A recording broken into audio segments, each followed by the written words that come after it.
20 करोड़ रुपया सच में अगर हमारे हाथ में रख दिया जाए तो मैं आपसे वादा कर रहा हूँ करोड़ों का सालाना तो वो खुद कमा करके देगा आपको बौद्ध स्तूप। लेकिन प्रमुख रूप से आप उसमें क्या बदलाव करिएगा? बहुत सारा, जैसे कुछ सोच के रखे होंगे ना पहले से कि यदि अगर मैं एक उम्मीदवार से एक विजेता बन जाता हूँ। बौद्ध स्तूप जो है ना, हाँ, वो बौद्धिस्टों का एक समझिए कि वो स्थल है, पूजा का स्थल है। हाँ, विदेशों से लोग आते हैं वहाँ, आते हैं लोग, और सारे बौद्ध स्तूपों में यह बौद्ध स्तूप अलग है। हाँ, दुनिया का सबसे ऊंचा बौद्ध स्तूप है, बौद्ध स्तूप है, ये इतिहास कहता है। तो जहां जहां मान लीजिए कि पूरे भारत भर में एक राम मंदिर है अयोध्या में, और पूरे भारत भर के लोग जाते हैं वहां पे दर्शन करने।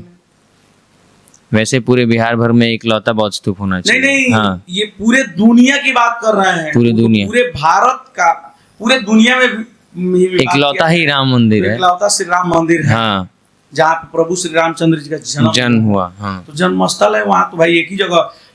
ये इतिहास भी प्रमाण देता है, वेद पुराण भी प्रमाण देता है कि प्रभु श्री रामचंद्र जी का जन्म अयोध्या में हुआ था। तो वहां पे एक मंदिर है तो पूरी दुनिया से लोग वहां आते हैं। तो ठीक उसी तरह बौद्धिस्टों का सबसे ऊंचा बौद्ध स्तूप केसरिया में है।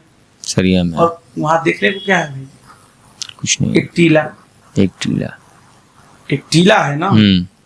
अगर वही राम मंदिर को अच्छा तरह से नहीं बनाया जाता है तो उतना जो पर्यटक वहां आते हैं, दर्शनार्थी आते हैं, वहां आएंगे, एक बार आएंगे, एक बार आप भी जा सकते हैं, एक बार जाइए। अरे वो छोटे वाला मंदिर में तो रखा गया है, बस मंदिर तो पहले भी था, प्रभु को त्रिपाल में रखा गया था। दर्शन करने वाले तो त्रिपाल में भी जाकर दर्शन करते थे, लेकिन जिस तरह से प्रसिद्ध हुआ उस तरह से नहीं ना पहले था।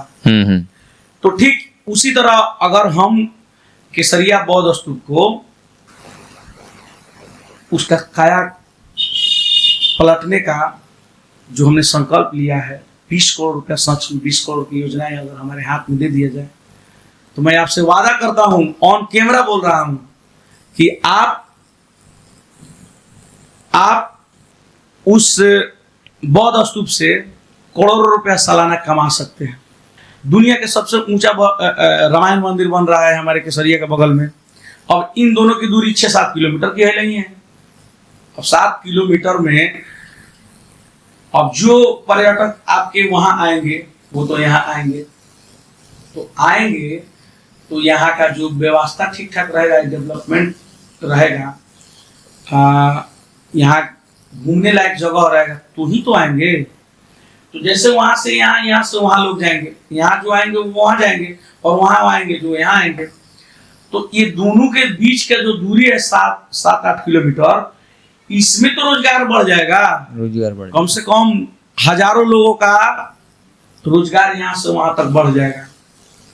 तो रोजगार बढ़ा ना जी, 1000 लोग को आज नौकरी प्राप्त करने के लिए कितना मेहनत करना पड़ता है, और यहाँ तो रोजगार बढ़ जाएगा, यहाँ से वहां तक हजारों लोग जुड़ जाएंगे, कितने लोगों का दुकान, कितने लोगों का बिजनेस बढ़ जाएगा यहाँ पे। तो ये भी बेनिफिट है।